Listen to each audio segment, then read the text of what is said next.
Welcome to Be With Champions. I'm your host, Greg Bennett, and today I have one of the most entertaining and inspiring conversations I think I've had on this show with Tim Don.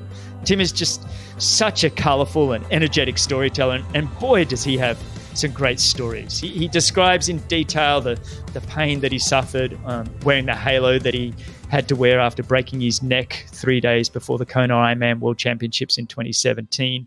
He also just goes into detail when he won the Brazil Ironman in 2017 earlier that year and broke the world record and went 7 hours and 40 minutes, and just what it took to do that and what his mindset was both pre-race and during that race. Just incredible. They're just a couple of stories that he shares. He goes into detail how he got into the sport and some really fun, colorful stories along the way. Tim and I share quite a past. We raced each other many, many times. So we do have a bit of banter and a bit of a laughter throughout the show. So you have to excuse me if I laugh too much at times. But I just simply love this chat. Before you go on, if you want to go to bennettendurance.com/media, there you can find the timestamps, show notes, coupon codes, and links. Please share and subscribe. You'd be doing me a huge favor with that. Let's really try and get this show out there. All the support I can get, I'd really appreciate it. And finally, please keep the feedback coming, whether that's on iTunes or on the social media platforms. I really, really appreciate that. If you want to, you can go to Instagram, Greg Bennett World. My Twitter is Greg Bennett 1. And then I'm just Greg Bennett on Facebook or on LinkedIn, or you can just leave some feedback on iTunes, which I do read it and I do really appreciate it. Anyway, what a wonderful man this guy is. An incredible athlete, Mr. Tim Don. I hope you enjoy it as much as I did.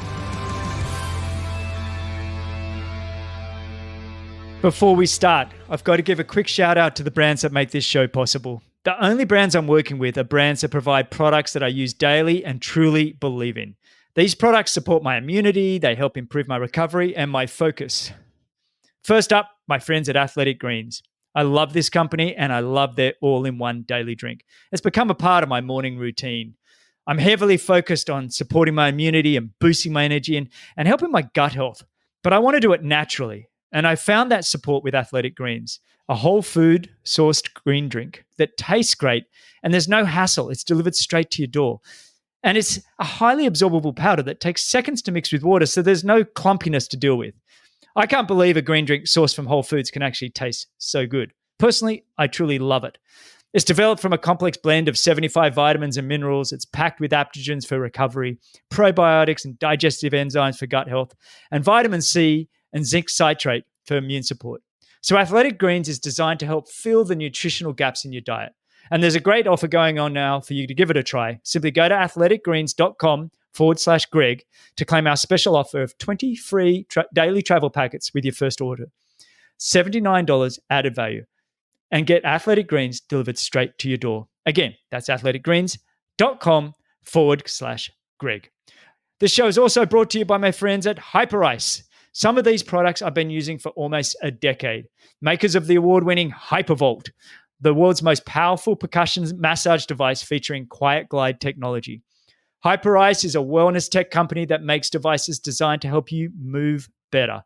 From handheld massage devices to vibrating foam rollers, thermal technology, and the Normatec compression systems, HyperIce helps you warm up faster, recover quicker, and simply move better. Used in professional training rooms throughout the NBA, the NFL, MLB, the MLS, Ironman, and other professional organizations for well over a decade. Designed to help improve circulation, flexibility, and relieve tension.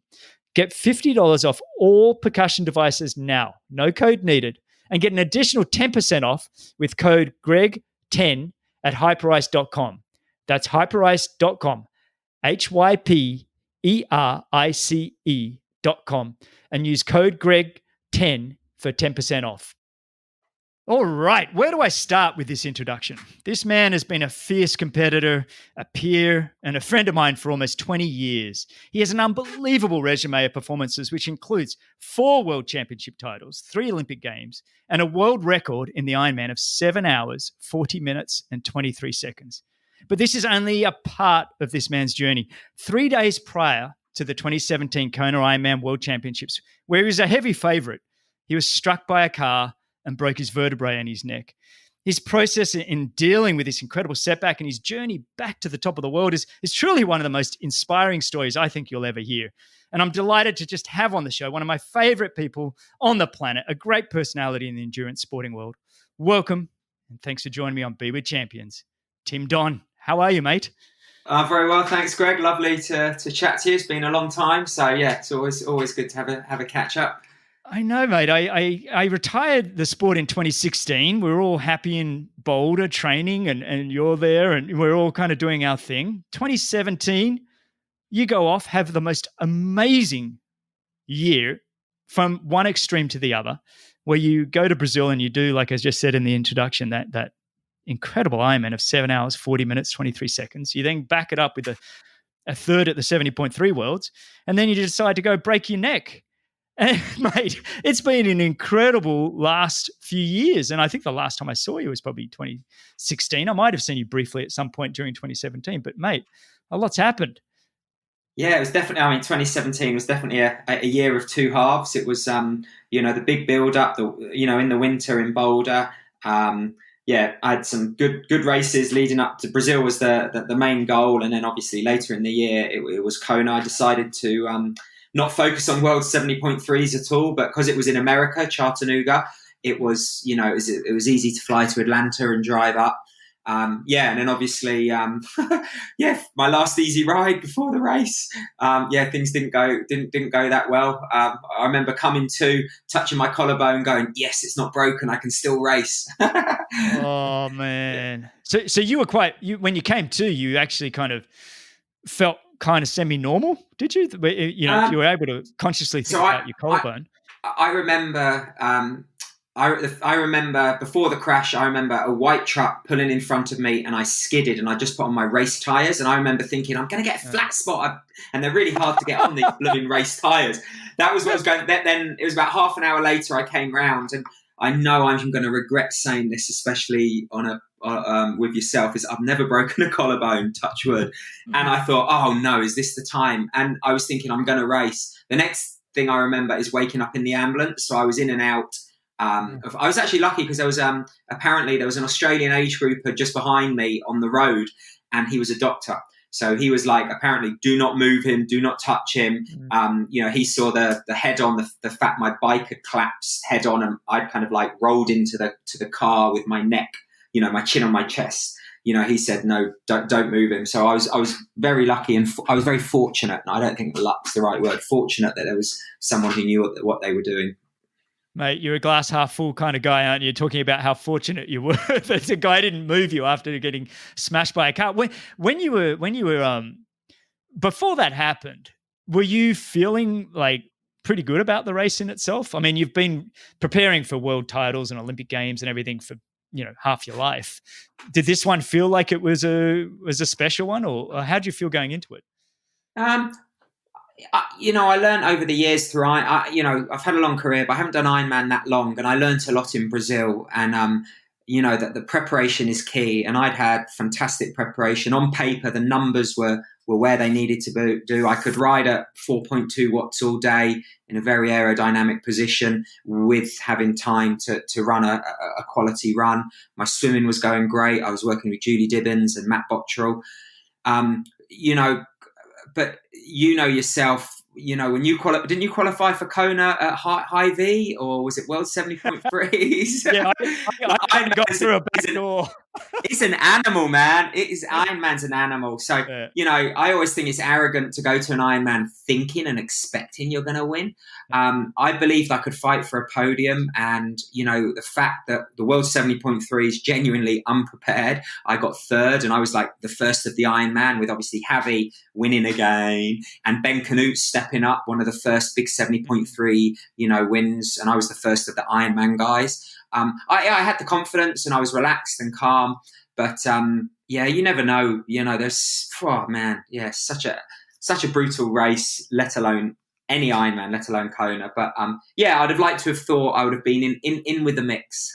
Yeah, no, well, that's just it. I think half the battle just getting to these races without injury and everything. And you mentioned Javier Gomez, and when I had him on the show, we both talked about how really the battle is to get to the start line, and usually we're talking about niggling injuries or, your health, your general health, making sure you don't have a cold or sickness. But I mean, to be taken out as abruptly as you were sort of that 3 days before was really, it really shook the Ironman world. I think it shook all of us going, man, first and foremost, you're alive, you've got a young family and everything else.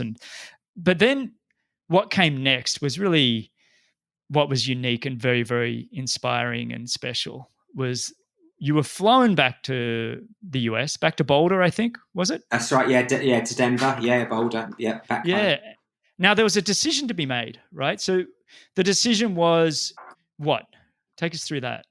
Well, so one of my good training partners and great friends, a guy called Pat McKinnon, he had been training with me all through, the build and process. We'd been on an altitude camp to Steamboat Springs. He flew out to Kona to support the JD crew and to learn and watch because he was stepping up and doing fantastic Ironman.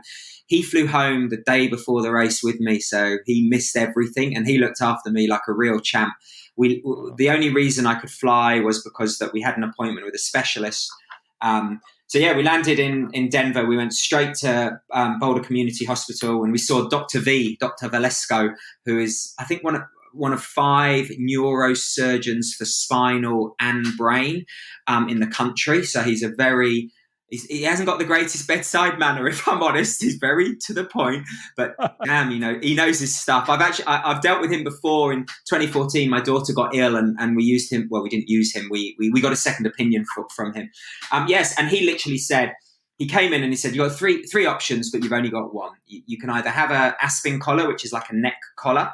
You can have it fused, where they fuse C2 and C3. Or you can have a halo, but you have to have a halo. And I said, what do you mean? He goes, the soft collar, with the kind of person you are, I know I've done Ironmans, he's an amateur triathlete. He said, you're not going to stay still enough. There's going to be complications. If you have them fused, you're going to really limit your mobility in your neck and you're going to want to carry on an active lifestyle and you will need another fusion in about 10 years, which is a much bigger operation. You have to have a halo. I said, yep. You're the expert. I'll have a halo. And then I genuinely was like, what is a halo? And then he described it and I was like, oh yeah, I've seen a movie about that. And then I was like, oh sugar, that was not the best movie, was it? He said, I said, so how do we do this? Let's get it on. And he said, well, the halo guy's come in. And I was like, the halo guy. He said, he'll be in an hour. I said, look, I haven't seen my wife for about a month. Can I go and see them? So literally Pat drove me home. Had a coffee with Kelly. Kelly says, oh, you don't look too bad. I said, you know what? I know I'm on some meds, but I don't feel too bad. I think that's the beauty about a broken bone is it's not, I'm not saying it's not painful, but, with ligaments, tendons, disconnections, it is real painful. And then I went back. This dude was there with a bow tie and he had like a hockey bag that Richie Cunningham travels all around the world with his bicycle in. And he literally had all these halos in and they're measuring me up. And about half an hour later when the local anesthetic, they started drilling into my head. Jeez, just with local. So you're watching them with the drill. Oh man, for those that don't know, type in a halo or whatever on Google when you get a chance, or even just go watch the Man with the Halo documentary, which I want to get to. But that was really quite extraordinary. So they have basically 4 bolts go straight into your skull, correct? And how'd it go? 4 titanium bolts. So they shaved the back of my head and they marked at the front. And they literally get a torque wrench that we use for our very expensive bikes. And it's a titanium bolt with a very sharp point. And they tighten a little bit on the left, then the right. That they have to do it equally, otherwise it's going to pull tension. Mm-hmm. And you'll appreciate this. So they set the torque wrench to 2 Newton meters, and it clicks, and I'm like, okay, cool. And they say we need to tighten it to 8 Newton meters. And if you look on your seat post of your full suspension mountain bike, it's only set to 6. And I was like, I'm going, yeah, just do it. And I'm just saying, okay, have you done it yet? Can you go? And they're going, Tim, can you be quiet, please? Can you be quiet? We need to concentrate. And I'm going, okay. And I'm just getting more agitated and anxious. And every time we hit a new torque 4, there's a big vibration. Then they start affixing this frame, and the frame goes down to your belly button. And then by the end, about an hour or so later, I was like, oh, wow, I'm glad that's done. And they're like the two doctors and Dr. V as well. There were three of them, fitting it. They were like, oh my gosh, we've never done it so quick. Normally the person's unconscious because they're normally in a car accident. So we're doing it to someone unconscious. But secondly, the people that we have done it to, they're normally, they have to walk around the room. They have to, calm down, and you just got it on. And I was like, well, if you'd have told me that, I was just like, let's get it on. And I was like, God, how many of these do you guys do? And they said, in the Denver metropolitan area, I think we've done 2 in the last 5 years. And I'm starting thinking, so you guys aren't experts at this? And they're like, no, we are. We know what we're doing. It was really, when I look back, it was but you know what? If I go to the doctor and I've got a sore throat, they'll look down it and say, you need antibiotics. I'm not going to question them. Do you know what I mean? You're just going to go, you're the expert. Yeah. When my coach says, I've got 2 by 40 minutes at sweet spot, I will question it. But when it comes to, and I'll fight them for it. But when it comes to medical things, we are blinded by these people who, thank goodness, are very well trained. So were you able to keep you're often very humorous. You're cracking jokes and you can make light of things pretty quickly. That's just who you are. Were you able to, was there an element of, were you fearful? Were you scared and kind of overcompensating with a little bit of humor, or were you really just like very matter of fact and just let it get it done? No, I mean, absolutely. I guess that's maybe my coping mechanism. I'm the same, mate. I'm the same. So, talk about anything but, the elephant in the room, whether it's the race tomorrow or, this. No, there were definitely, there were times, when it was, like as you said, it's just freaking crazy. It's a barbaric. Think of modern technology. You got these rockets that are flying up and landing on floating blooming barges, yet they're still screwing titanium bolts in your head. It's so like old school, like 16th century medieval kind of stuff that. I definitely think. Don't get me wrong. There were more than hundreds of times when it was very dark, and when I probably wasn't the nicest person to anyone that came in contact with me, especially in the first 3 weeks, because that's when the pain really hit me. And it wasn't the pain of the broken neck, because it's like a plaster cast. If you break your wrist, the plaster cast is there, and then that's fine because it's stabilizing the radial, the bone, but the plaster cast doesn't hurt you. But unfortunately for me, I had these 4 open screws that kept on, they continually for 3 months just pussed and pussed. And my wife is the one that should have the halo. She's the saint. Seriously, I think I even texted you at one point, or I don't know, maybe it was on social media, and I said, "How's Kelly doing?" More importantly, it was like I mean, it's. But in fairness to you, I think what you went through and your behavior post that, you might look back and go, I wasn't the greatest person, or, I went through a bad moment. I don't think there's a person in the world that wouldn't, with a torture contraption on their head, which is basically what it was, a medieval torture contraption on your head, where they would continually tighten these bolts. I mean, just the thought alone makes any of us just queasy. How did you... I mean, were you lacking with sleep then? Were you able to sleep at all? No, not at all. No, I think for the first, in fact, I don't know Tim O'Donnell. Like, I know him and I know him quite well, but we're not best mates or anything like that. Through Chris, this is a long story. The names, people don't, but these guys dropped a lazy boy off so I could sleep in the living room. Chris Lee and Tim O'Donnell. So they had a sectional that was missing a lazy boy so I could sleep in it, but I couldn't even sleep in that. I had to sleep bolt upright. Any pressure from my belly button up on this, on the halo, on the brace would alter the angle of these screws in my head. So I would, and I couldn't, when you sleep, you close your mouth unless you're a snorer. But when you sit bolt upright, your jaw drops, and Boulder, the air is so dry. So I would last probably about 20 minutes, and then I'd get like, is it cotton mouth? And I'd wake up, and literally it was like that for the first probably 3 or 4 weeks. And I was only on a codeine-based medication, and it really wasn't agreeing with me. But so I tried to come off it. And then the pain was like you couldn't believe. There was one night where I was literally in the garage looking for an Allen key to try and take this freaking thing off my head because I'd started to vomit. And when you vomit, you have this gag reflex. So as I'm gagging, the screws are digging deeper into my skull. So yeah, there were definitely there wasn't much sleep. I couldn't focus and concentrate, and people were visiting me, and I couldn't remember them because I was, the pain was just so so terrible. So yeah, I was a real moody.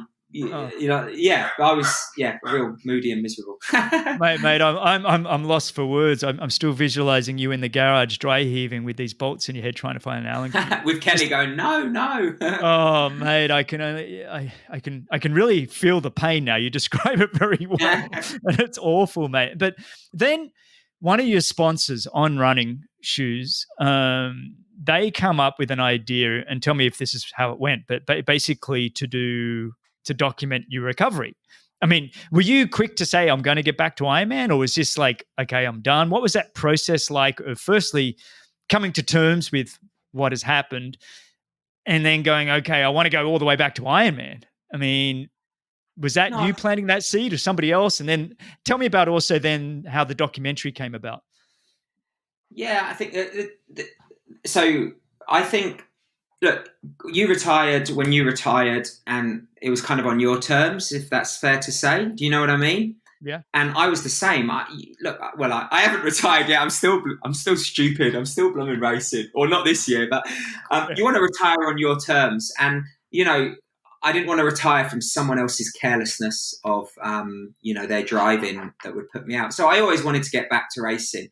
Did I believe it was possible? In some days, yes, because the doctor had said this is your best chance. But there were other days when I was like, absolutely not. I can't even walk down the stairs. I couldn't put socks on. I couldn't concentrate. I couldn't get in a car with this contraption on. But I always deep down definitely wanted to give it a go. And I was at the park. There's a park where I lived in Boulder, about 500 meters away, and I'd walk there with Kelly and the kids. And my phone rang, and it was a Swiss number. My sister lives in Switzerland, and I thought, oh, that's strange. She's got she must have a new number. So I answered it thinking it was my sister, Nicola, who you've met a few times. We won't talk about that. We're not going to talk about that, Greg. Let's not go there, mate, please. And that's a whole side story for everybody in the late 90s. We'll leave it alone. And it was Oliver Bernard, who is the founder of On. And, right from the beginning, they were one of the sponsors that I would say, along with Specialized and Enduro, and let's be honest, all my sponsors. But, he'd done Ironman, he'd top 10 at Kona, and he'd phoned firstly to see how I was. And he said, look, I'm going to cut to the chase. The media guys here, the marketing guys here want to do this thing. They wanted to maybe do a 10, 15-minute documentary. But I said, no. I said, I want to speak to you and I want to run it by you because I want to see how you react to what I'm saying. And, and I want you to think about it. I don't want you to think, Tim, you kind of have to do this for your sponsors, et cetera, et cetera. And yeah, we chatted about other things, and he said, think about it, get back to me in your own time, et cetera, et cetera. So, I hung up, and Kelly was like, oh, you spoke to your sister for a long time. I said, no, it wasn't her. It was Oliver from On. And yeah, that's how that came about. And, I said, I obviously later I said yes. They said they wanted to do it something different. They wanted to maybe use someone from outside the triathlon world and kind of tell more the story of the journey, as opposed to, you see these promotional videos of people crossing the line, etc. And they didn't want it to be a promotional video. They wanted it to be a story. So that's how that came about. And they found this guy who was a British guy who was living in Oregon, who had he'd done an amazing documentary about a Tibetan monk and won a BAFTA or a BAFTA for it? Or is that music? Emmy. No, Emmy's music. So he'd won a BAFTA for it. He didn't know much about sport, so they flew him from Oregon to Boulder, and I went and had coffee with him at what's the coffee shop in Gun Barrel? Oh, I can't remember. Not Logan. I never went out to Gun Barrel. Yeah. I'm just kidding. Listen to you, North Boulder. So hang on. How long after the surgery and the accident? That was well before Christmas. That was about 4 weeks. I'd say about 3 weeks. I started to kind of like the pain was subsiding, and I think it was about 3.5 weeks when I first got into the gym. So it was about 4 weeks. So it was the 12th of November. And I really, I hit it off with him. He was very, very trendy, dry kind of guy. And he was really keen to do this. He didn't want to get in our faces and that. And we planned he was going to come down for a couple of like 4-day stints where he would follow me. And Franco, who manages me, he was very instrumental in kind of managing that and that kind of relationship, so it wasn't too much. And if I was having a bad day and so forth, I'll tell you a funny story that is later on. When On first saw the edit that he'd done, they said, "No way can we show this. This is too dark. This is too kind of like depressing." And he was like, "No, but look, it is a story of the start to the beginning and the start to the end. And in the end is, he 6 months later, he does this race, etc., etc. It is amazing, but this is the truth." And so I never saw that cut, but they had to re-edit it. I mean, there were times my screws kept on coming loose, so that I had to go in and get them tightened. And one came loose so many times that I had to get a CAT scan. I was getting CAT scans every 3 weeks of my neck, but I had to get one of my screws because it was every time they tightened it, it was going deeper into my skull. And they were worried it was going to go right through into my brain. So it was just before Christmas. So I was like, "You beauty, this is good. They're going to have to take it off and I'm going to have to wear a collar." And they went, "Yeah, Tim, we can't tighten this anymore. We're going to have to take it out." Yes. And drill another hole 1 centimeter to the left. And I'm like, "What?" So just before Christmas, I had a 5th screw. They took the 4th one out and I had another screw blooming drilled. Oh, no. Yeah. Oh, man, it was brutal. Oh, mate, and especially when you go, "Oh, great, I don't have to wear it anymore." Oh my God, that's just absolutely brutal. Did you ever see, you've never seen the other? No, I haven't actually. In fact, I should get, now it's been well and truly gone. I'm sure Andrew's got it, somewhere, but I should see what it was. But no, it was great. And he came and he interviewed lots of my friends and, took the footage of me, obviously, the recovery when I was in the gym and when I had all my doctor's appointments and so forth. So, this sounds funny, but in a weird way, that was my therapy. That kind of helped me because when we're so goal orientated, and don't get me wrong, I love the process. I love ticking those boxes. I love seeing green in training peaks. We love how we get there, and everything was taken away from me. And when my goal, all of a sudden I had this goal because part of the documentary was, would you like to run Boston Marathon 6 months to the weekend of Kona? And I was like, yeah, definitely. So by making my kind of recovery so public, without a doubt, that helped me. All the messages I was getting on. If social media didn't exist, no one would have bothered writing me a proper letter and put a stamp on. And in fact, one person sent me a card with a long letter in, and that was Lauren Brandon. But so the modern technology, social media, definitely helped me through those dark times without a doubt. So thank everyone out there for that. and did you find then that it was like first and foremost, what was it like having you're basically a reality show. Was it strange having the film crew in and around or did you time it so we only want you at this time or that time, or did you come home from? Were they there at times when it really made it feel uncomfortable, when maybe you and Kelly just wanted to talk? Or when I wanted to tell her to...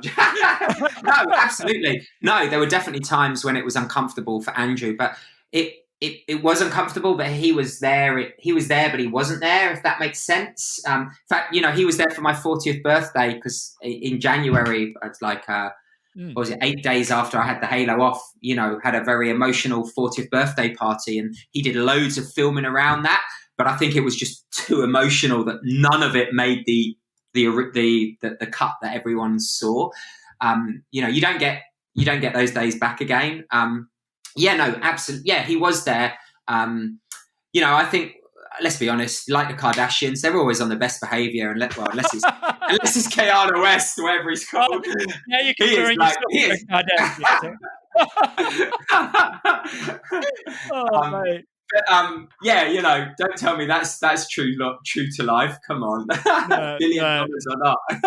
Did it add any pressure to you? Was it Dave McGilvray who wrote you?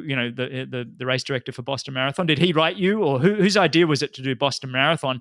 And by sort of putting that out there, plus this documentary of this huge comeback, did it add pressure, or was it all you took it on as positive, like you said, people writing you, encouraging you and that kind of thing?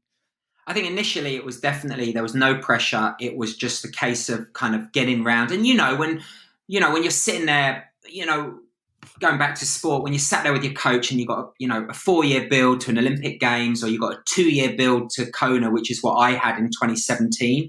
I'd started to work with a new bike coach. That was our build. Of course, you're going to have these lofty goals and everyone believes and everyone's pumped. And as you get closer and you do or don't make the kind of milestone targets, you either go, what have I let myself, well, I'm not going to be able to do this. So there were times when I thought, when the halo came off, I thought, hell yeah, the halo's off. But I remember the doctor described it as your head is a bowling ball being supported by spaghetti. And I was like, no way. I've been training. I've been getting massages of Marcus. I've been in the gym. And I remember when the halo came off, I was like, no, it is. That is the best analogy of the feeling. Wow. And I think the first week of it came off, that was not pain-wise, but mentally that was one of the toughest weeks, because I thought, halo's off. I've already been riding on the turbo. I've been walking up to an hour every day. I've been doing some mobility work, lower body in the gym. Halo's coming off. I'll be running by this time. I'll be on my bike on the road. I'll be in the pool. And like 10 days later, I could hardly move, because the muscle wastage from my belly button up was just like, oh man, I had nothing. Not that I'm a big fella anyway, but I'd lost muscle, my mobility. I couldn't rotate my thoracic, let alone my neck. And no, definitely, I had to pay. That sounds very, very egotistic, but I paid to enter $390 to do Boston Marathon. There was no. I only got in because I'd done the qualifying time by breaking the world record and running a 2:44. Otherwise, I would have been starting way at the back, with the masses. Boston makes Kona look easy to qualify. It's so hard to qualify for that race. Don't you know Dave McGilvray? Well, it's funny. I'd never met him, I should have actually done a talk with him this year in Boston, but unfortunately, Trimania, but unfortunately it got cancelled in March due to the coronavirus. But no, don't get me wrong. I was just thankful. God, he organises a race for 30,000-40,000 people. I'm just one person. It's such a fascinating story, mate. And just so you had the halo on for 3 months, and then it's amazing how you just lose all that muscle and ability and nervous system as well, just being able to move. Then you had another 3 months, which is not much, to try and go run a marathon. And obviously you've been working out your entire life and there's some decent work behind you. But then you've turned up to Boston Marathon, one of the worst conditions I think Boston Marathon's ever had, right? I mean, it was beautiful. What are you on about? Point to point, we had sleet, we had headwind, we had rain, minus wind chill factors. Bob Babbitt, I think it's the only Boston he started and not finished, because he does it in an Elvis costume and it got so heavy and cold. I mean, I think 60% of the pro field didn't finish. It was brutal conditions. Yeah. And you still went at 2:49. I mean, I know you probably had even loftier goals, but from what I understand, at 2:49 after 6 months after breaking your neck, 3 months of that, no sleep, sitting in a halo upright. I can't even figure out how you slept. I really feel like you must have just gone 3 months with no sleep. Actually, that's a question for you. When you took that halo off, as much as you couldn't physically move or anything, how did you sleep like a baby when you took it off? Nope, not at all. So after about 6 weeks, I tried to sleep in the bed, and I could only sleep with literally 15 pillows. So I was bolt upright, and if you fly from Australia to America, you get cankles. Even if you do fly first class, you get cankles. I made cankles look small because I just wasn't moving and I was upright. So we ended up having to buy one of those beds, like a hospital bed that moves for $9,000. So we bought one of these beds, and that really helped. So my legs were elevated, so my blood wasn't pooling, and I wasn't getting bed sores and stuff. But no, when the halo came off, I was like, you beauty. But literally, my muscles weren't strong enough to lay flat. I would lay flat and get spasms and cramps. So even then I had to sleep in this kind of like S shape where, where my back was upright, my bum was down, my legs were up, and then my calves were flat. So no, I didn't sleep like a baby for a good few months after the halo. But I mean, when the halo came off. It's just insane. And then I just want to keep moving forward a little bit before we go all the way back. But the next phase is you go win. You go win your first 70.3 back in Costa Rica. I mean, how was that? Was that was that an emotional high like none other, or was that just ticking a box? Were you already sort of feeling normal and back going? No, it was a funny thing because I was there on my own, and it's a big trip it was a big trip and it was one of those ones where I went back to the hotel room and I think I shouted as loud as I could, just that kind of like adrenaline release. But no, I mean, I genuinely didn't expect that. Don't get me wrong. Like, as you said, it was in Costa Rica. It wasn't a great field. There was a really good Australian, Ryan Fisher, who was an ITU guy who was there. Very capable athlete. Yeah. Yeah. Santiago Acedo from Brazil. Ryan got a penalty for on the bike. So that did give me a little bit of an advantage on the run. But yeah, I mean, I had a good race. I took a chance on the bike, attacked, and got like a minute lead. I knew it was going to be like 400 degrees, so everyone would go crazy on the first part of the run to try and catch me. And I think they got to within 30 seconds, and then everyone blew up. Well, I could just run my own pace, and it was. But then I think the kind of like the high of that race was also like, well, if I can do this, I can go back to Kona. And then it was just kind of like, to go back to Kona, I know what it takes to qualify, let alone kind of like try and be competitive there.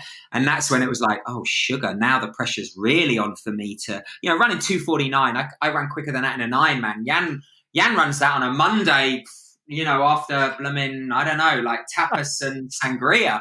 I think by winning that race, it gave me enough points, and then I had to make the mathematically, it made it possible for me to try and do well in an Ironman to qualify for Kona, and race there 12 months later, or after the accident. And you did, and what I was a little surprised. I know Ironman's got a lot of positives, so I'm not putting them down, but sometimes my empathy or my human spirit, whatever it is, I kind of felt like, can we give Tim a start? Can we just give him the start? And it looked like you weren't going, because I think you finished top 10 at an Ironman in Europe. Was it Ironman Hamburg? I think that's one right, of the German ones. I had a great race there, but you see, my head's a big old thing, and it's heavy, and it doesn't sit straight anymore. So when you start up in the training, your whole body's off kilt. So I was getting hip issues and Achilles issues, which I haven't had in my whole career.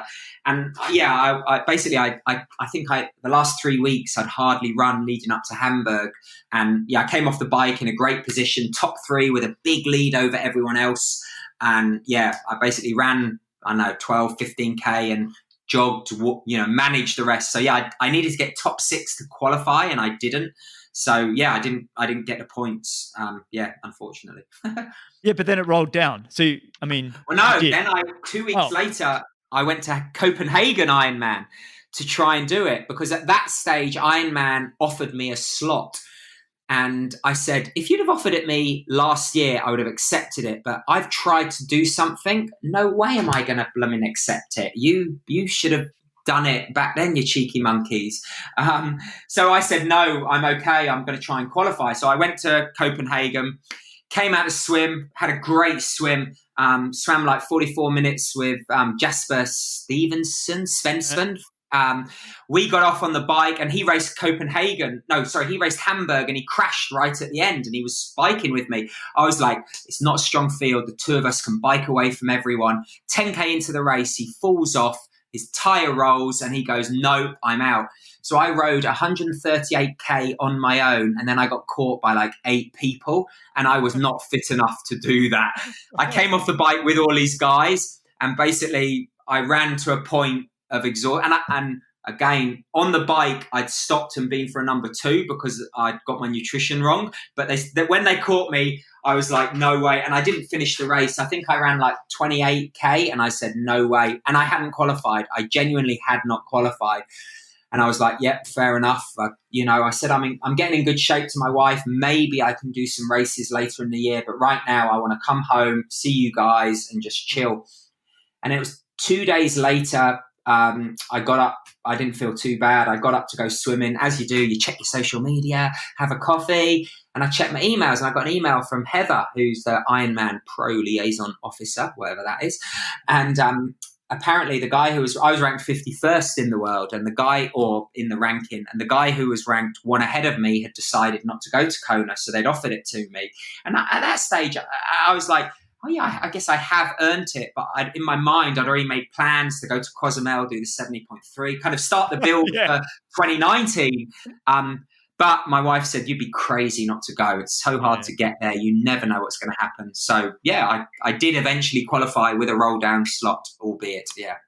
It's interesting when you mentioned, I just want to go back to what you said with now your head position was sort of, to watch you run is one of the most pleasurable things you can do in terms of watching biomechanics really working well. Like I've always, from your feet, your knees, your hips, all the way through, you've always made running look pretty. You've always made it look, you've been running your whole life, but to hear that, this broken neck then changed the position of your head.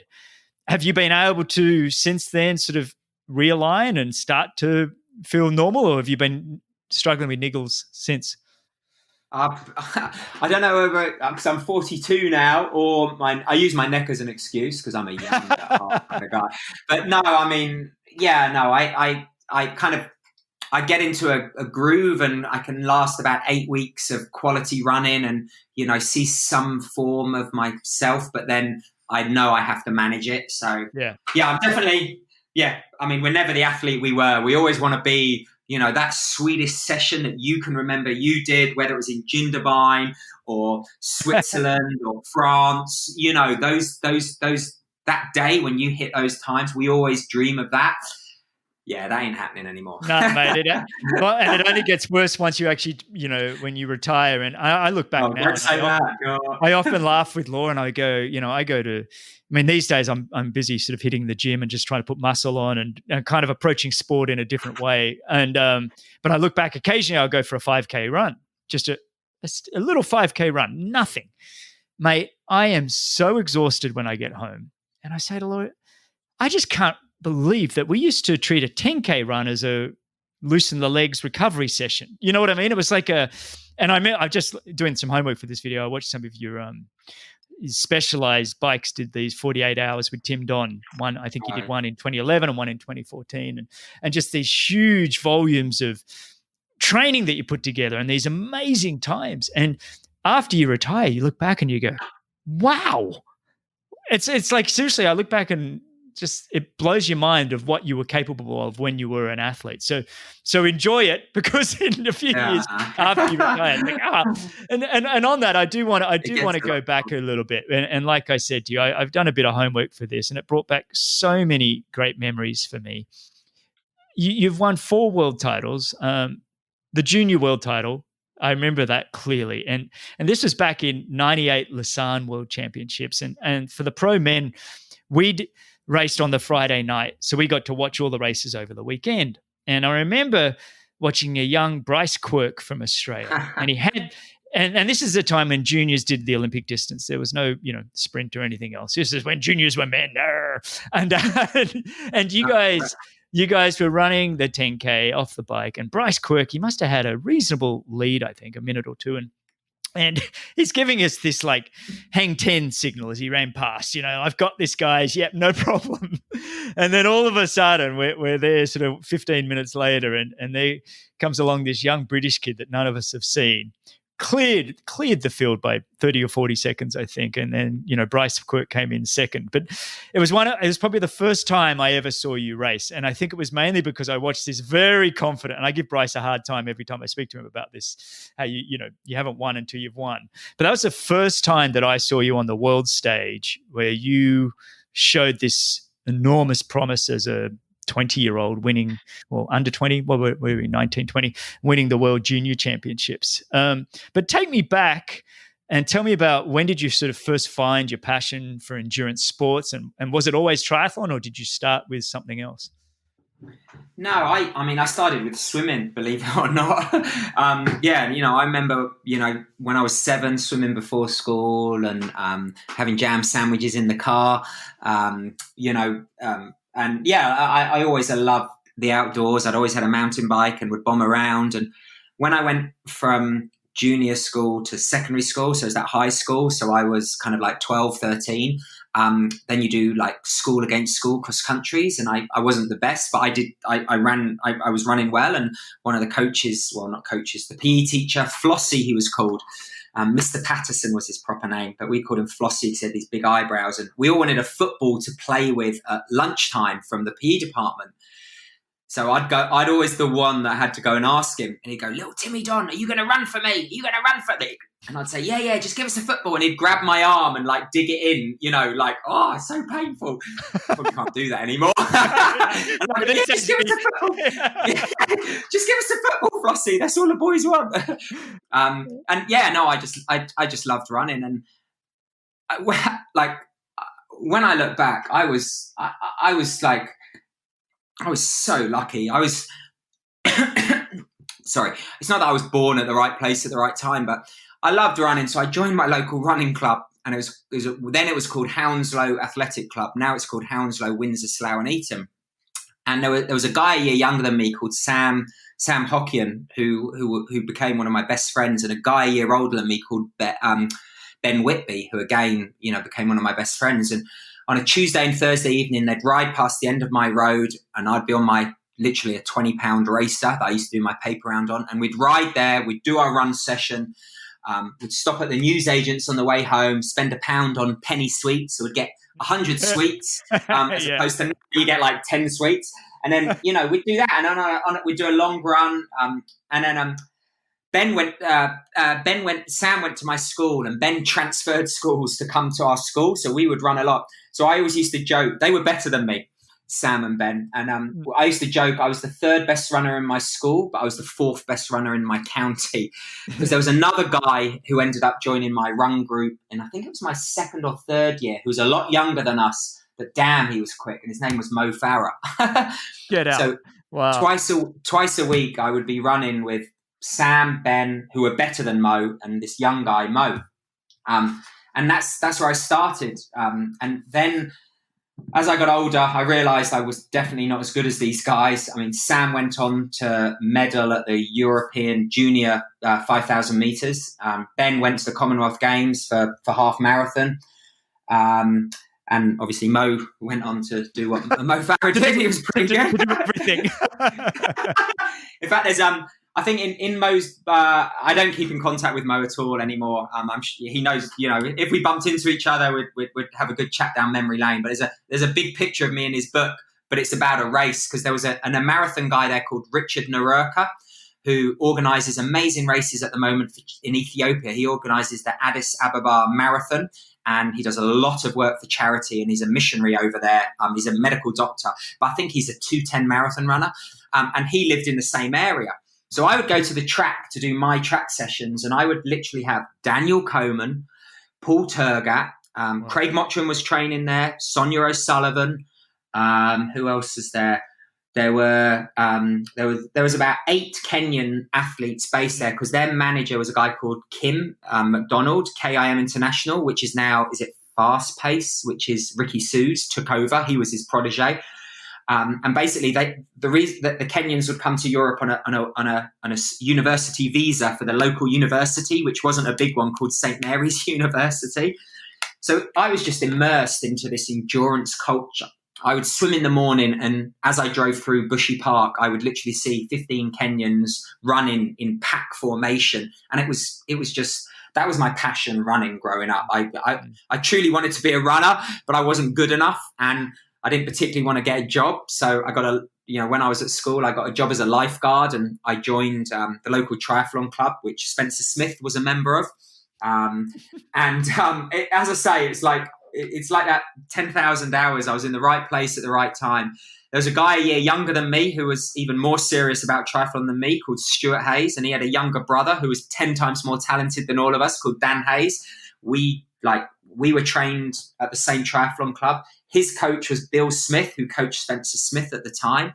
It was just like, when I look back, it was a who's who of endurance sport. It was like the old school Boulder on the outskirts of London. Just a quick mini break before we get back to the show. I just want to remind you guys to go check out athleticgreens.com/Greg. Sign up and get your free 20 daily travel packets with your first order of $79 added value. That's athleticgreens.com/Greg. I love how you talk about it. What's the book called? The 10,000 hour rule, where he actually talks about there's hard work, there's talent, but the final ingredient is opportunity. And when the names that you have just dropped, basically we're talking about the greatest endurance athletes in the world of the 90s. Paul Turgat, had Haile Gebrselassie been in that park with all you guys, you basically got everybody from the 90s. And then you look at someone like Spencer Smith, who was just a machine in triathlon, just one of the all-time greatest triathletes, who I'll have to have on this show, actually. I was just thinking that, yeah. I'd love to have a chat. I'd love to have a chat with Spencer, and a wonderful guy. And his dad, Bill Smith, just one of the most passionate men you could ever meet. I never forget racing Spencer and "Go my boy" on the sidelines. He'd be screaming for his son, or "Go my son," I think he used to yell.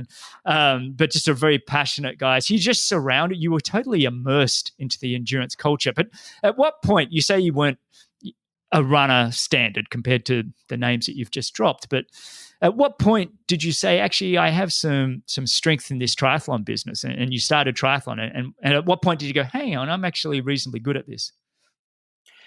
I think it was actually when I was about 14, and Stewie Hayes said, if you do this duathlon, which luckily was just down the road, and you get top 6, they're going to select you for the European Duathlon Championships. And that was a youth.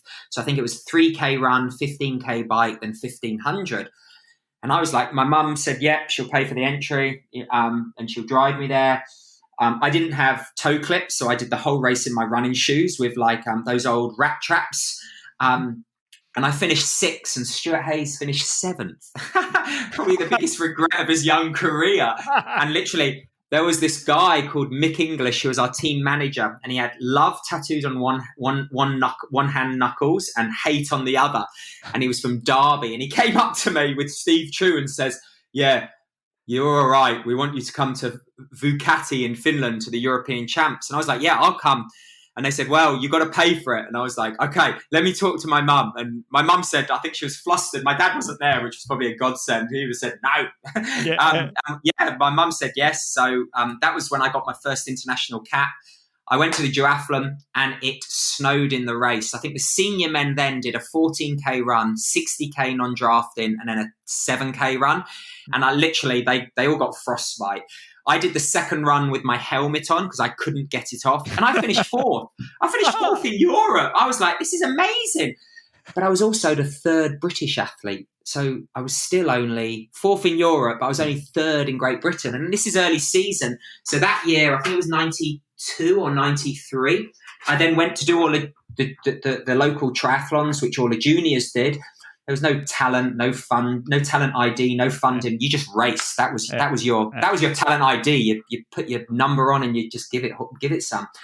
And literally, I was so lucky. There were these guys called the Herbert brothers, Alex, Ben, and Russell, and they would just win everything. Then there was Simon Trundle, Mark Michel. There was a guy who won the All English Schoolboy cross country, and he'd won the British 10-mile time trial championships, but he could also swim. I was like the 5th or 6th best triathlete through kind of 93, 94, 95, and 96, 97. I realized that, I was the one that was willing to train. These guys had the talent, no doubt, but they weren't getting up as early as I was, and they weren't, not training more. They all trained a lot more than me, but I was listening to my coach, so therefore, I believed I was training better.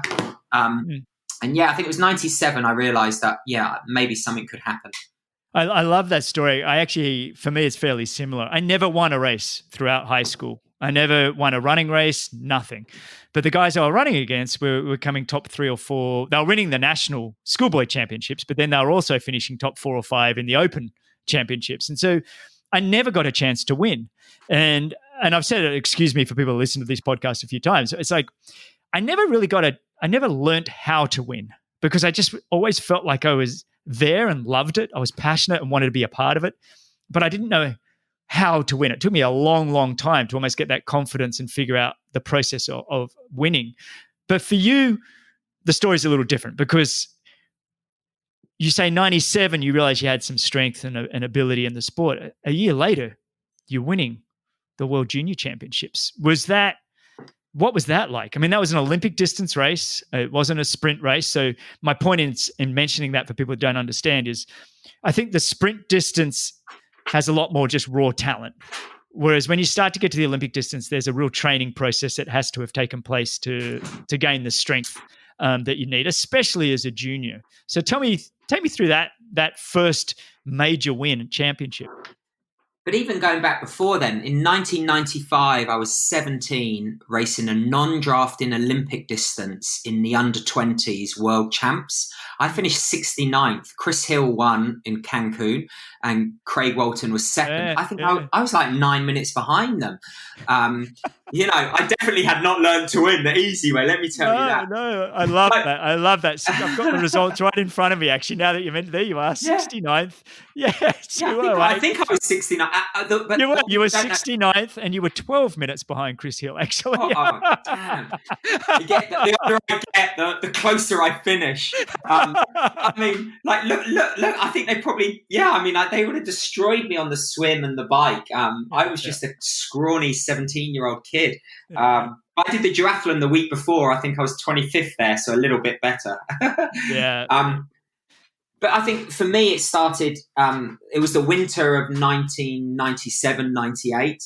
I went to Zimbabwe with Craig Ball, a very good friend, Richard Stannard, and a couple of other athletes. Yeah, great. A couple of other athletes. And I was they were like 3, 4, 5 years older than me.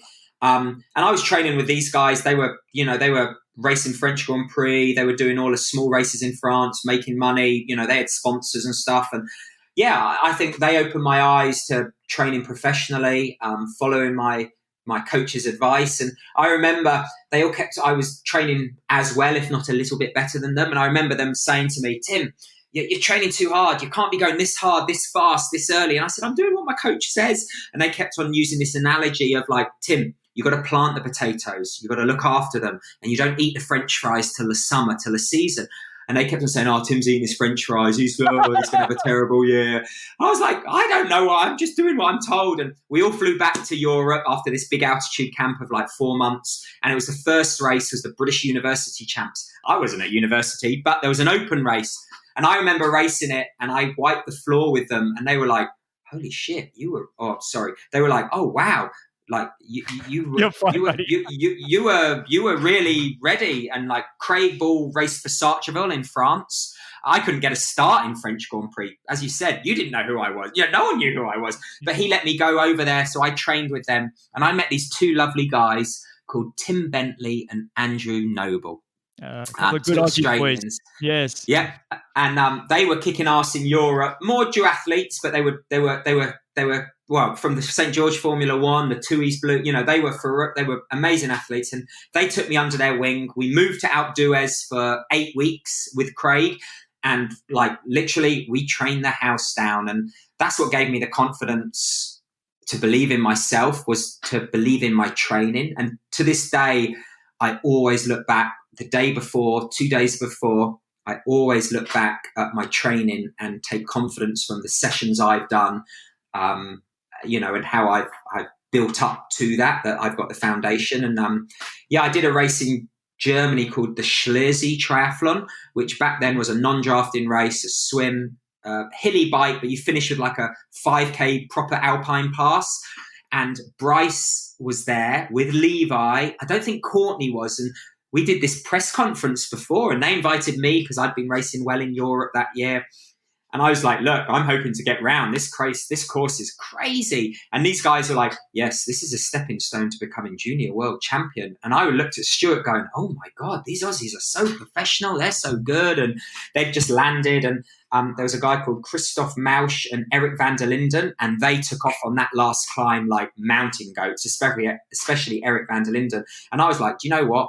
I'm going to chase them. So I went off with them. I lasted halfway up and then they dropped me, but I dropped everyone else and I got third in that race. And that was like 3 weeks before Lausanne. And that kind of really gave me the confidence to race on a hilly course in Lausanne. And I do remember that point with Bryce.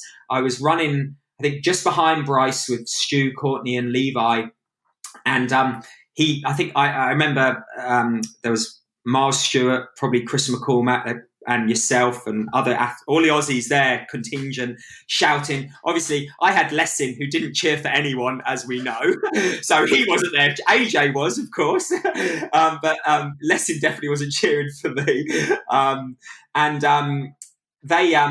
He kind of like gave you the kind of like, yeah, don't worry. And I thought, you cheeky bugger. And I think round the next corner, I thought, I'm going to lay it on. And I never looked back and I just kept on pushing and pushing and pushing and pushing. And I raced in fear and kind of like, it wasn't literally, if you look at the photo, if you Google Tim crossing the line, it wasn't literally till I crossed the line, I was like, I believed I'd won.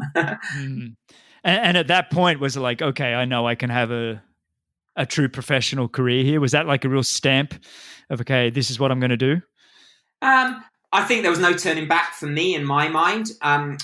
Again, going back earlier in the year, I was in great shape. I did the European Junior Duathlon Champs and I attacked on the bike. I got away and I thought, yes, I'm going to win this. And this dude overtook me with 500 meters to go, a German guy called Falk Cierpinski, who then went on to blooming run at the Olympics for marathon. And I found out his father was Frank Shorter's nemesis, who beat him in not Montreal Olympics, in Munich Olympics.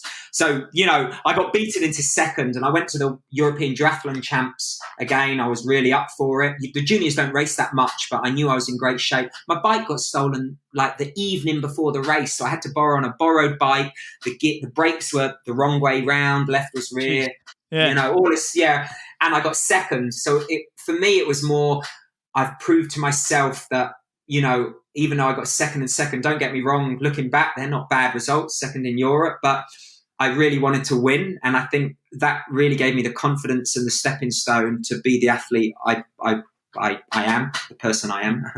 But it's quite incredible because then you've gone off to qualify for the British Olympic team. And, you guys had a tough team to make with Simon Lessing, who you mentioned before. Simon, for those who don't know, is one of the greatest triathletes of all time with 4 world titles and just a guy that all of us struggled to beat in that mid to late 90s, just an exceptional athlete across the board, swim, bike and run. And but you qualified for that Olympics and you actually did incredibly well in Sydney. You were I think, was it 8th or 10th?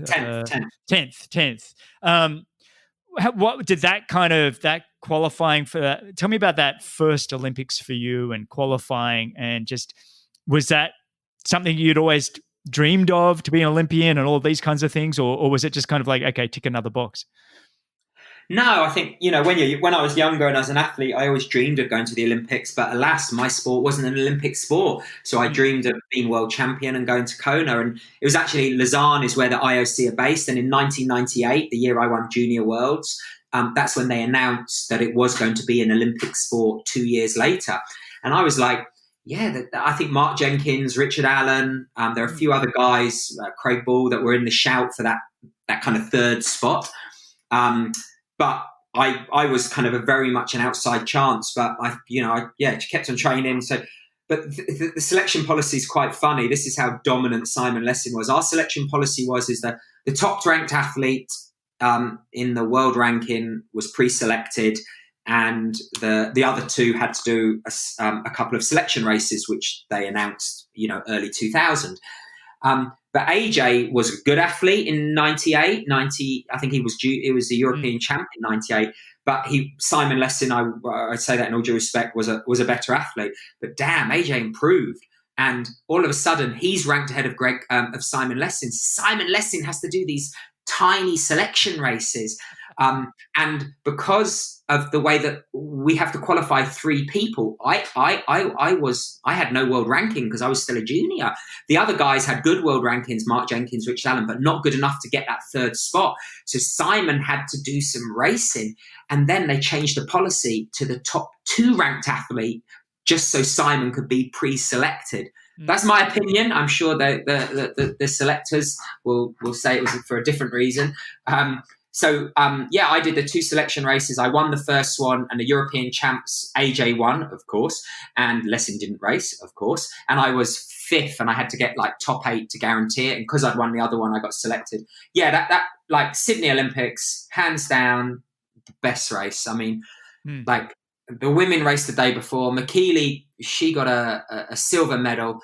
The Aussie triathlon in Australia is just massive. It was one of the only free. It was really hard to get tickets for everything. It was one of the only free events. I remember running. I wouldn't say the first. I run for a period with Robbo, and I was like, either he needs to drop me or I need to drop him because I'm getting deafened by Robbo. It was like, fuck, bloody hell. And I think luckily I did drop him. Yes, but, I mean the crowd, they were 5 deep for 5 kilometers on both sides of the road. It was just like running down St. George's Street or Macquarie Street. Yeah, it was just like and the race numbers are random. They draw them out of a hat. It doesn't mean anything. It's just your race number. Great Britain got pulled out first, so Simon was number 1, AJ number 2. I was number 3, so I was the 3rd person called onto the pontoon. It was just like it was in. I know the Aussies hate us, but really they love us. And just looking behind me, we're beating you. We love you, and we feel sorry for you when we're beating you. But when you're rugby and everything starts to become too good, now we hate you again. And the cricket, sorry. But mate, I want to move on a little bit then from that Sydney Olympic experience, probably to the most important and best and just the greatest world championship you ever won. And that was obviously the Duathlon World Championships in 2002 in Alpharetta, Georgia. Easiest I won. You bastard! So for those that don't know, this was a Duathlon World Championships in Alpharetta, Georgia. The rain came down like you wouldn't believe. We were running through deep water. I was having a reasonably good triathlon year that year. Decided to do Duathlon Worlds. I think they were 3 or 4 weeks before the Triathlon World Championships. That's right. In Canada. And I thought it'd be just a good hit up. It's a 10K run followed by a 40K bike, draft legal, and then a 5 kilometer run. And so I think all of us kind of ran together that first 10K. It was fast, but it wasn't out of control. I can't remember exactly what we ran. But the rain was just teeming down and really torrential by the time we got towards the end of the bike. And then we head out on the run. On the way back, so it was an out and back, 2.5K out, 2.5K back. All of a sudden, you and I move to the front. And we move in front of all these really world-known duathletes. All from Belgium. The Belgium seemed to be the dominant force in the duathlon. And you turned to me, and what did you say? I'll never forget it. We were running flat out. I don't know how quick we were running. I'll make up a number and say we were running a 14-minute 5K. But I don't know what we were running. But it was definitely fast and through deep water. And then you said to me, what did you say? I just remember going, bloody hell, there's 2 triathletes leading the World Duathlon Championship. What is going on? It wasn't bloody hell. It was some other words. But yeah, it was some expletive, but I won't say. And you were like, shut up, Tim, and just race. We had about a mile to go, maybe just over a kilometer to go. And here you were yelling at me, we're winning. And I'm like, dude. And then you got me. We turned that right-hand corner. You had the better kick and you took me and you beat me by 1 second for that duathlon world title. I was like, you bastard. I needed one of those. There were no mind games there. It was just real. Because Benny Van Steelen, my gosh, soul. He was unbeatable. He would race however he wanted. And I was scared of him. Didn't know the GB duathletes. And at the race briefing, our team one, they were like, how are we going to race? And I said, I'm going to try and run with Benny, see what happens on the bike and just go out real hard. And they all laughed at me as if I was stupid. And I was like, you know what? Fuck you guys. Mike Trees was the only one that said, Tim, just stick to it. And everyone was afraid of him. So I was genuinely Greg, what the heck? We're doing this. Let's Well, go. I think I have the same attitude as you. I was like, oh, it's duathlon. I've focused my whole year on racing triathlon. Honestly, I didn't really care. I mean, it's like I've said in this podcast a few times. It's when you remove that expectation and it's freeing, and you can play and you can do whatever you want. And I remember just, getting off and going, okay, let's just run flat out. I mean, they were with us until 2.5K. I think you and I were behind them, and then they suddenly slowed up and we were like, oh. And I really remember that clearly. It was a real highlight. And then I think it was Cancun World Championships a few weeks later. And I remember you and I coming out of the water. Do you remember that? Dolphining? Diving. Hey! I should be doing this. It's a world champs. I think I'd lost my goggles. I knew I was having a terrible swim, as much great run shape I was in. You can't win the race, but you can certainly lose it in the swim. And I do remember that. And it's a lot of dolphin dives, that Cancun, the old course. Bloody hell. Every time we jumped up, I'd hear this, hey! That was hilarious, mate. And then, mate, you've gone on then to go to another couple of Olympic Games with Athens, and then you again qualify for Beijing. Your career is just, you've got wins throughout. You're all over the place. You do have some crazy results as well. I wouldn't say you're the Hamish Carter of the world that seemed to be top 5 every time you race, but you were there or thereabouts with some magnificent wins.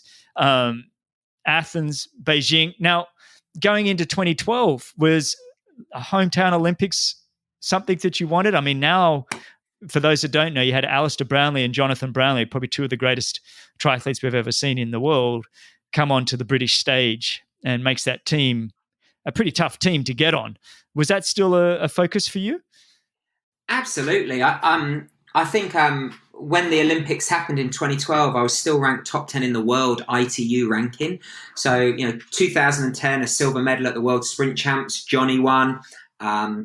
2011. Plus, let me add that 2010, you also won the High V. Oh yeah, Cup I've still got the check in the garage. It was like a $200,000 check, and against the best in the world. I don't know what it was. I should cash that actually now, shouldn't I? Really? Yeah, see, that's what I mean. I meant to say that when I said you had a few big wins. Well, that's an obvious. You've had more. You've had the biggest season win ever, didn't you? Well, I was fortunate, like you said. I think opportunity, talent, and work came at the right time. But yeah, and then 2012 then. So take me through that a little bit, because you didn't make the team, but like you said, your good friend Stuart Hayes, who to some degree got you into the sport, did make it. And I was very happy for Stewie, because he hadn't made an Olympics and you'd been to 3. But tell me about that process and what that was like.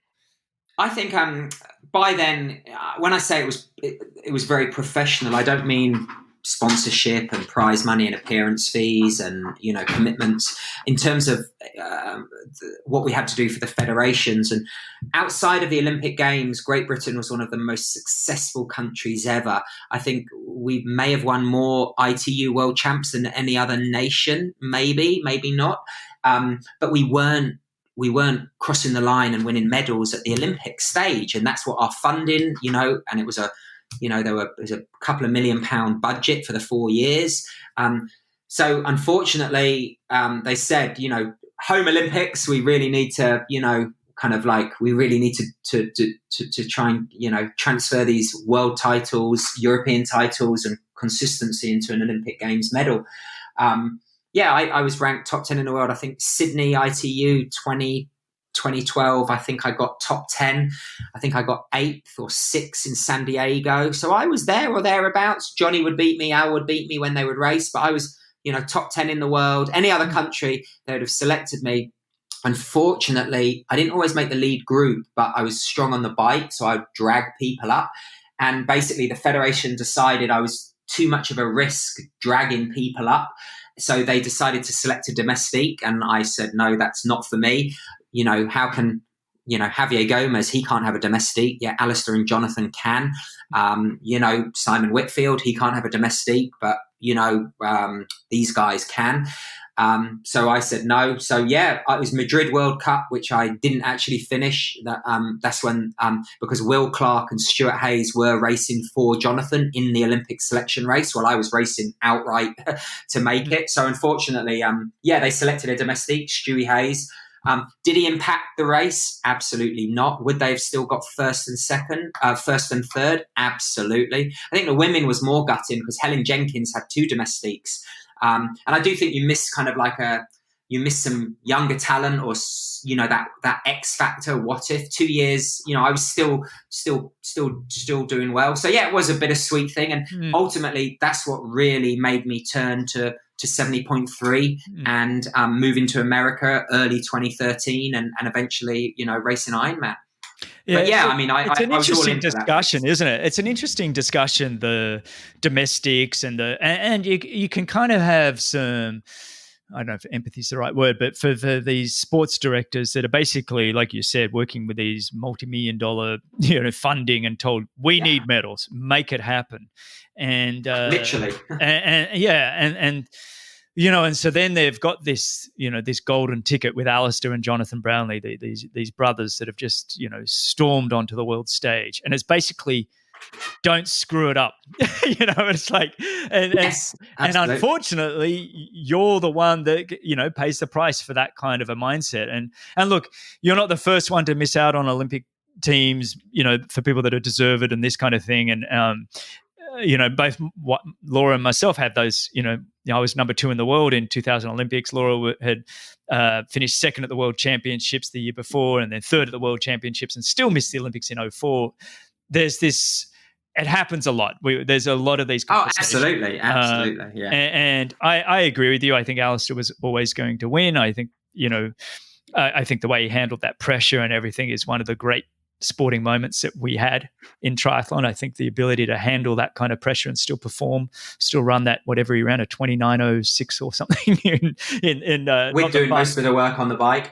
yeah, with doing swimming and biking like he does, was extraordinary. I mean, I feel for you not to have a 4-time Olympics, but I don't know, mate. I still look at you and I go, hang on, because the best part about your journey is it was still far, far from over. And look, it's still going right now. But my point is that you transitioned then incredibly well to the 70.3 side of things. You've got a 2nd and a 3rd.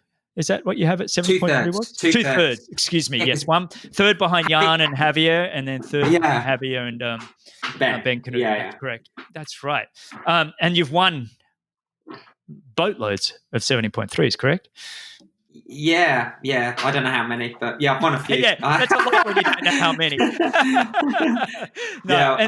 And so what was that transition like? Was it in terms of both the physical, like, because I see you as someone who's always been a racer, somebody that just loves to race. Whereas when you start to go longer, it starts to become a little bit more hold back. And I know personally I struggled with that. And even the 70.3s I won, I quite often went, it didn't have that same oomph that winning a World Cup or an Olympic non-drafting big money race kind of did. Was that the same for you, or did you transition no problem?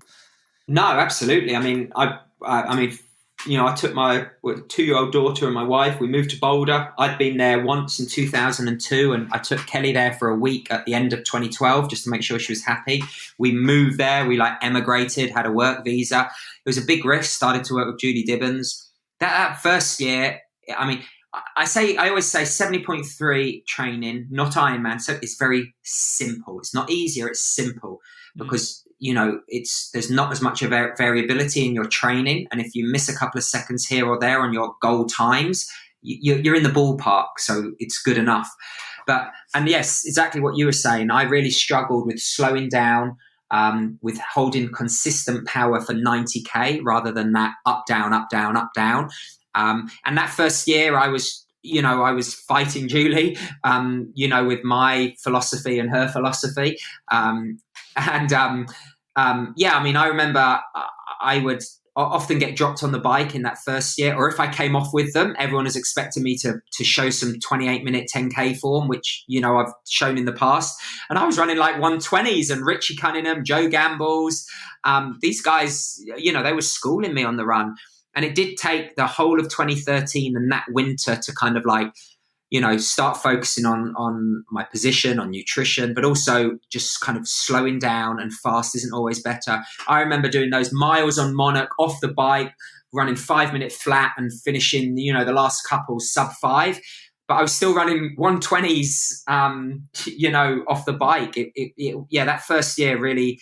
And then, as you said, like, I'm a racer. I love bloody racing. I love it. And I'm used to racing in Hamburg, Madrid, Tokyo, these amazing cities at 2:00 in the afternoon. The whole city slows down to watch the professional races. They're live on television in England and in Germany and all of these countries. And I would go to Quasi 70.3 in the middle of a theme park in a muddy field at like 5 a.m. And I'm going, this is not what I signed up for. I know. I must admit, I struggled with that. I struggled with that whole. Going, what's going on? Yeah, it is almost a mindset difference too, isn't it? That kind of where you are used to all the hype and the blue carpet of the. I mean, when you press leave conferences, you leave the ITU World Series, the Olympic Games, and then you start focusing on some of these races, and they're well put on. I'm not judging them for what they are, but the difference of what the World Series and all the hype around them and the TV and media to suddenly you're kind of running down a street and there's a golf clap on the side of the road, and it's like, oh, absolutely. I kind of, you mentioned like running down Macquarie Street at the Olympic Games in Sydney, and it's definitely to now you're winning a race in, for me, it'd be like winning maybe Lubbock, Texas. And it's kind of like, oh, okay, I won. Hi, everybody. Like, do I raise my hands? Because there's only 8 people at the finishing line, I feel like a wanker if I'm throwing my hands in the air, and it's because but yeah, it is a different kind of style of racing. What I did love about that style, though, is it did, like you kind of mentioned before, and Hamish Carter mentioned it when he was on the show, when we grew up in the early 90s doing the sport, it was like the Wild West. And it was this sense of real community, that we were all in it together. We were all doing this crazy obstacle course called a triathlon, and we're doing something silly on a weekend. And for me, I think doing the 70.3s or even the non-drafting series that I did a lot of in the US, it was very grounding to come back to what the sport is about, the grassroots, and finishing the race. And in the next half hour, all the age group athletes would come in, everyone asking how you went, you'd ask how they went. And it was it's far more festive. Whereas, as much as the ITU stuff was very professional, I kind of felt like it was a little removed from the things that I truly loved about the sport. So for me, I loved coming back to that kind of part of the sport. What about yourself? Oh, absolutely. I mean, it's totally, once I realised, it's not Formula One, it's Paris Dakar. Oh no, I mean, I loved it, and I got to meet all new people. I'd raced all over the world in the same cities for the last 15 years, but it was the same people. A couple of new people here and there. Like our office just moved from city to city. Well, this was new people, new experiences, new challenges. And it was these muddy fields, these race briefings with, a couple of hundred people there, rules that were different, but they were the same for everyone, courses that were same for everyone. I was at the stage where I was a bit more relaxed, I think, and I was a bit worried because I'd like not given up a lot, but I basically tried to reinvent myself by moving to America professionally, and I do remember that year in 2013. I think, I don't know where it was, I didn't have a great race, and I was in the airport, and there was Lava magazine, and Bevan Doherty was on the front cover. I was like, bloody legend. And I remember reading it saying, this up-and-coming triathlete, Bevan Doherty, is doing well in 70.3. He might have a shot at Ironman. And I was like, if this 2-time Olympian who has won medals, he's been world champion in he's won world champion and Olympic medals, is called an up-and-coming athlete, God help me. And I was like, is that how America sees ITU? Do they not realize it is the future of Ironman? It's the future of 70.3. And it was eye-opening, but I definitely, although I've done most of my career doing ITU, my fondest memories are racing 70.3 and Ironman, believe it or not. Isn't that funny? Let's fast forward a little bit, because I do want to chat about Brazil in 2017. We touched on it earlier, but take me through that race, mate. Just look, I've rated you always as one of the great runners of our sport, hands down. And like you said, you've run that. I think it was a 28:07 or something you did in a 10K fun run. Tell me, I can't remember exactly. Yeah, 28:56. But 28. Haile Gabri Selassie only beat me by 50 seconds. That's right, only 50 seconds, not even a lap of the track. I'll take that. I would too, mate. I remember watching that. But then I've always looked at you, and then I looked at you. Your swim, you and I were probably fairly similar. We'd have days where we're front pack comfortable, other days where we've screwed up, whatever. The swim was up and down. But you get good, we're racers. You get good feet, the good vibe. Swim, otherwise you're chasing for the first 10K. But I'd watched your bike, when you'd come over to do a couple of the Minneapolis non-drafting races in the US, and I thought, you're a reasonable biker, but I never thought much of it. That's not fair. I would say you were average. You weren't an Uber biker. I wasn't looking. Cheers, mate. I wasn't looking at you as one of those guys that's going to rip off the front with this amazing bike split. But then you've trained relentlessly with, you said, your coach Julie Dibbins, and is it Matt Botchell? Who's your coach? Yeah, Matt Botchell. Yeah, in the UK on the bike, to have this performance in Brazil. A 7 hour, 40 minutes, 23 seconds. What were the splits and just what was your mentality on that day? It's just insane. I think I won my first ever Ironman in 2014, and then I got second in Brazil the year before. Crazy fast time. Brent McMahon he won, beat me by 20 minutes, and I got second. He ran, I think he went 7:45, 7:44. He just missed the world record by a couple of seconds, a handful.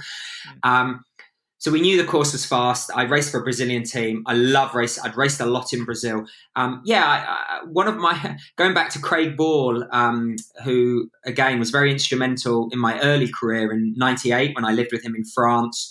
He actually coached me for 2 years leading up to Athens Olympics, which was, my first ever World Cup win, which you were there, St. Anthony's, 2003. He was actually my coach then.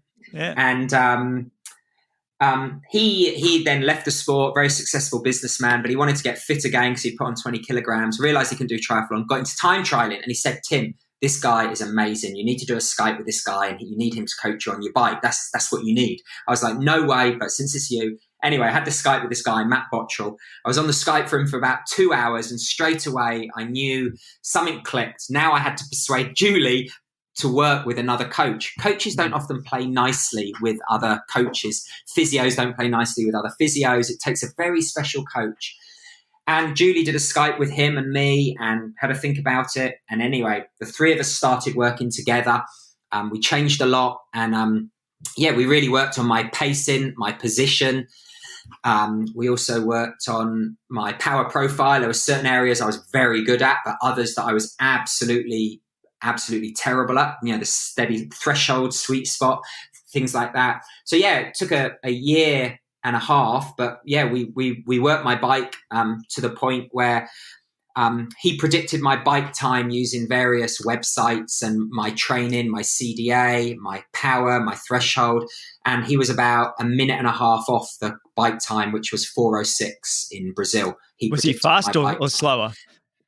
Was he fast or he was slower? He was slower. I know. Yeah, I didn't think about it like that. But as he when he started to work with me, he said, Tim, I've never worked with anyone who races like you do. You just have that ability to raise yourself from your training, whether it's the swim, the bike, or the run. If I want you to average, 300 watts, you somehow average 305, and it's the same, you shouldn't be able to swim on, Cam Dye's feet, but, when I feel like I can sit on Cam Dye's feet. So going into that race, I knew I was in phenomenal shape because I trained through St. George, Utah, which is the North American champs. And I finished fourth there. But Alistair won. I think Lionel was second, and Sebi was third. And I dropped lots of good bikers on the bike and had a good run. But I totally trained through it, and it was 3 weeks before Brazil. So we knew everything was in the right way. I'd run every race I'd done that year except for St. George. So I turned up. I knew the course. I was happy there. I love racing in Brazil. The team was so supportive. And I knew it was a fast course. I there were some good swimmers there who just wanted to swim fast. They weren't worried about the rest of the race. So I got on their feet. It's a fast swim. We swam 44 minutes. I knew I had to be first out of T1 onto the bike and just get my head down. I rode, I think, the first 40K at kind of like 70.3 watts. So for me, that's just over 300 watts. Then there were lots of out and back, so I could see they weren't really catching. They played cat and mouse a lot. And while they were doing that, I just kept my head down. It is a fast course. I came off the bike having averaged the power that they wanted me to average, about 4.2 watts a kilo. And I felt good. So I ran really hard. And there's a big out and back. It's like, I think 9K out, 9K back. And then you do 2 laps of kind of 10K or whatever the rest is, 2.5 laps. And on the out and back, I looked at my watch and I was like, right, so if I see someone after I've been running a minute, I've got a 2-minute lead. And I remember going, where the hell is everyone? And I think at that stage, I had like a 19 or 20-minute lead. And I was like, oh, wow. I really wanted to win the race. I genuinely didn't have a clue what the world record was. I knew it was around 145, 745, 744. I had no idea what it was. I just wanted to win the race. And I was like, Tim, even if I run, 4:10K pace and these guys run really, like 3:45, they're still not going to catch me. Just be confident, slow down, just stay within yourself. And I ran past the team hotel and there's a guy called Frank Jacobson who coached most of the team, next level coaching. He works with Crowe, Sanzigo. Absolutely. Couldn't get a more genuine, kind person within the sport of triathlon. And he goes, Tim, if you can run a 2:48, you're going to break the record. And I was like, hey, thanks, cool. What record? And he was like, the world record. What, you stupid? And I was like, oh my God. And then I carried on running and I was like, oh my God. And I looked at my watch and my polar, I shouldn't say that. My GPS stopped working. And I was like, and then I looked and I'm running 3:10 a K. Then I'm running 5 minute a K. And obviously it was going, I don't know why it was going haywire. And I was just worried. And with a mile to go, someone I knew there said, Tim, you're so close. Come on, you can break this record. You're going to do it. And I'm like, what is so close in an Ironman? And it kind of slowed down. What is so close in an Ironman? Is it 5 seconds? Is it 5 minutes? And I was like, okay, keep pushing. And this time I knew my pace had dropped off, but I was still running kind of round, 4:05, 4:10 a K. And I thought, I'm going to turn in the finish chute. And if I'm nowhere near it, I'm just going to walk the finish chute. But if I'm close to it, I'll push on. Turned into the finish chute. And the clock was facing the cameras, the media, not me. And I'm like, everyone's going, when you win a race, the Brazilians are going Brazilian Wild Star. So I just ran as fast as I could. And then I stopped my watch and I was like, 2:44. He said 2:48. And I looked back and I saw 7:40 and I was like, I don't know what the world record is, but I've run a 2:44. And then someone says, you have got the world record. And I was like, oh my God. And it was more relief than kind of I'm the man. And it was it was for the next 22 minutes while I waited for Carl Buckingham, he finished second. It was just wow, my friends who I had down there were still racing. So I was on my own, kind of just in total kind of what do I do? Yeah, literally. Yeah. Was your manager Franco or Kelly there, your wife there? Or No. By then, we had 2 children. So Hugo and Matilda. So it's just too expensive to fly all the way. And Brazil is probably a 17-hour journey from Boulder.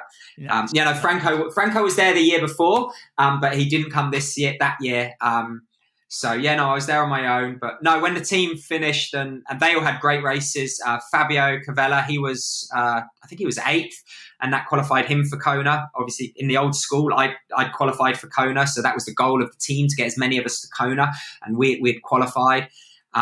Susie Cheetham, she won the women's, so it was great to have her. I didn't know her that well then, but she then, after that race, she started working with my bike coach, Matt Bottrell. It really gave me confidence. And it was great to, really with Julie and Matt, look at the numbers and say, look, this is what we said you were going to do, and this is what you did. This is the training you did. When you ran, that 36K on Magnolia Road and averaged 4:10 a K, and your average heart rate was 136, we told you were in great shape. When I could drop an hour at 300 watts in a 200K ride and feel good, they said, that, it gave me the confidence to believe that I could maybe do something special at Kona in 2017. It's nice when you have that kind of data feedback. Okay, so what did Matt Botchell give you a time that he thought you were going to do in Kona 2017? I know you didn't get to race, as we've discussed, but did he give you a time before Kona? No, I don't think we've ever talked. He would have definitely done his maths and worked it out, but no, I should ask him. I think it was, I think the guy, I was swimming real well. So it was to kind of swim with that lead group and do as little as possible to stay with that lead group. And then, I think the big thing that changed between Brazil to Kona, and it showed at the World 70.3s, was my run had just really come on. Kind of like the bike work had almost been done for Kona. We were just maintaining with a few top up key sessions, but we were really working the run and the swim, because we realized, with Dylan McNeice, with Josh Amberger, with Jan, with Tio, these guys, you had to swim that fast. And then, the World 70.3s gave me massive confidence to my run to, finish within, I don't know, I think it was a minute and a half of Javi. I was over the moon with that. But Celavi, we'll never know. No, we won't. But it's fun it's fun for us to go. Yeah, you would have crushed it, and you would have been the first to break 8 hours and blah blah blah. First British male. Yeah. So, mate, we've discussed. There's so many things I've got a whole list of things I wanted to talk to you about. But we've been chatting for so much of your time, and I know you got the two little ones. We've talked about your team with Franco and Kelly, and your sponsors and Julie and Matt Botchell, and just so many people that you've surrounded yourself with. Marcus Mejias, you mentioned, who I always love to give a shout out to on this show, just one of the greatest massage therapists and greatest people I know, that helped you, especially after breaking your neck. Am I missing anybody else in terms of your team and the support? You got incredible. No, John Dennis, he's a physio I've worked with in England. He flew out to America yearly, but when I broke my neck a couple of times, within our careers, there are so many people that have pivotal roles. Brett Sutton, he gave me the confidence to race ITU. Dr. Nicholas Romanoff, Poe's method of running, he gave me the pure speed when I was younger. We can talk about these people that no one knows, but you can't name them all. Thanks. And your sponsors have all stuck with you. You've got obviously On Running, and is it you still with Specialized Bikes and still with Specialized. Still with Oakley. I signed with them in 1998 when I won Junior Worlds. I've got, obviously, things change, wetsuit manufacturers and whatnot, but what's really good is 99% of the time when it's inevitable, you change brands, whether you get a massive deal or they go a different way marketing, or they're just not, you just don't have the results that they wanted, But I love it when I meet lots of the guys I used to work with, or people I've never worked with, but they're sports marketing. Everyone's just so blooming friendly in triathlon.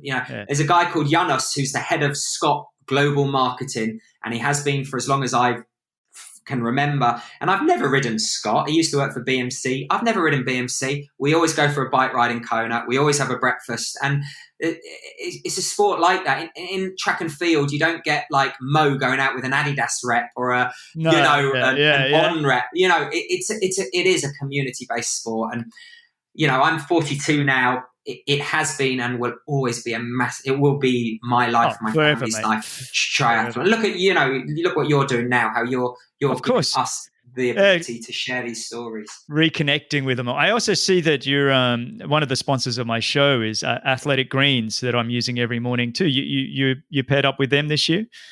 That's right. I mean, Andrew in Beijing, he's the guy I've been dealing with, top guy, an Aussie. Yeah. I know Andrew. I interviewed him actually when I was working at the Beijing Triathlon as an age group triathlete. It just happened to be that. Yeah. And then, so for me, the same. He's a wonderful guy. Yeah.